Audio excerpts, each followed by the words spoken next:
Thank you, Julia. Hi, my name is Shirley Stackhouse. I've been coming to St. George's for about 11 years now. And it's a privilege to be here this morning to share a little bit about what God has been saying to me in this season. Well, like many of you, I think last year has been an interesting year. And because of the pandemic, I went on furlough during the first lockdown, and I had a toddler to entertain. So guess what? I decided to plant some fruit and vegetables for the first time in my life. And I have to say, I was excited. And I think I went a little bit overboard as a beginner. I went for strawberries, raspberries, potatoes, carrots, tomatoes, courgette, what else? Spinach. I bought lots of seeds and I planted lots of things. And I learned some lessons. Some plants died. Some plants just grew by themselves. Some of them had to be pruned and fed. Who would have thought that plants had to be fed in order to produce anything? But thanks to my in-laws, thanks to a couple of friends who are keen gardeners, and thanks to Mr. Google, I was able to care enough for those plants to produce an okay crop. So this year, my strategy is a little bit different. I'm sticking to 3 things that worked well last year: tomatoes, strawberries, and spinach.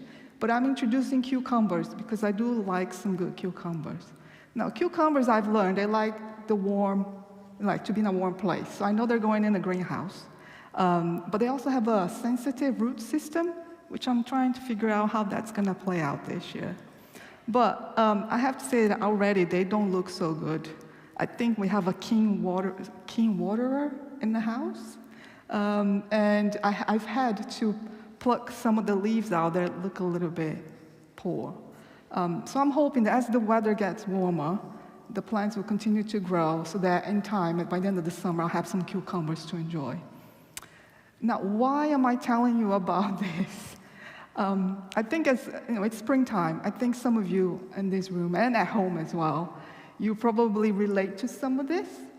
But I think also Jesus used gardening as a way to teach, as a way to share what was in his heart. And I want to read John chapter 15, verses 1-4. Jesus said, "I am the true vine, and my Father is the gardener. He cuts off every branch in me that bears no fruit, while every branch that does bear fruit, he prunes, so that it will be even more fruitful. You are already clean because of the word I have spoken to you. Remain in me, as I also remain in you. No branch can bear fruit by itself. It must remain in the vine. Neither can you bear the fruit unless you remain in me." Now, personally, life during the pandemic has been a bit hectic and stressful. And when nurseries opened in July last year, my daughter was able to go back to nursery, and I had to go back to work. Now, our company had just embarked on a transformation program where every aspect of the company, processes, people, structure, everything was going to be looked at and most likely change. And my role was one of them. It was redefined, and I was to lead the organizational development team, to lead the people, and to enable the people to go on this journey with us together. It has not been easy. Brand new experience for me. It's a great opportunity. I love the people there, but I have to say I've had to depend truly on God to do this job. This job depends on interactions with people, face-to-face, bonding activities, group discussions, and working remotely has added a layer of challenge that I never thought I would have in my life. Work has consumed my time, especially since January, where all the time literally is work, and the time that's left is just enough for my family.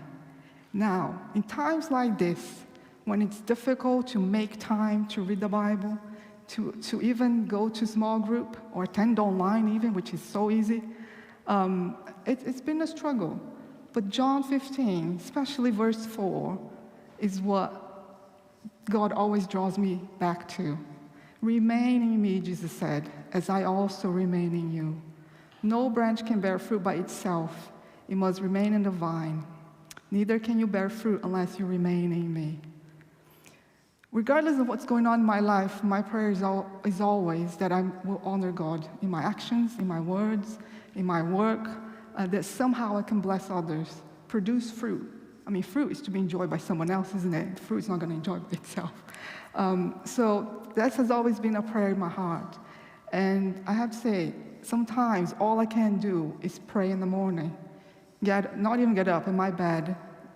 Holy Spirit, show me where you are today. How can I impact people around me today? And I need his insight because I cannot observe people in my office anymore. I need his wisdom, I need his discernment, I need his self-control. And sometimes I do see him, and it's so easy because then I take the opportunity and bless people. Sometimes I don't. But sometimes when people come to me later and say, Shirley, thank you for sharing what you said, or thank you for doing this, and I don't remember doing it, that's when I recognize him in hindsight. Now, we've all been through changes because of the pandemic at different levels. So if anything that I share, you can relate to, I just pray that as we continue to remain in Jesus, as he will remain with us, that we will bear fruit at the right time to bless those around us. And hopefully, just like my cucumber plant at the end of the summer. Thank you.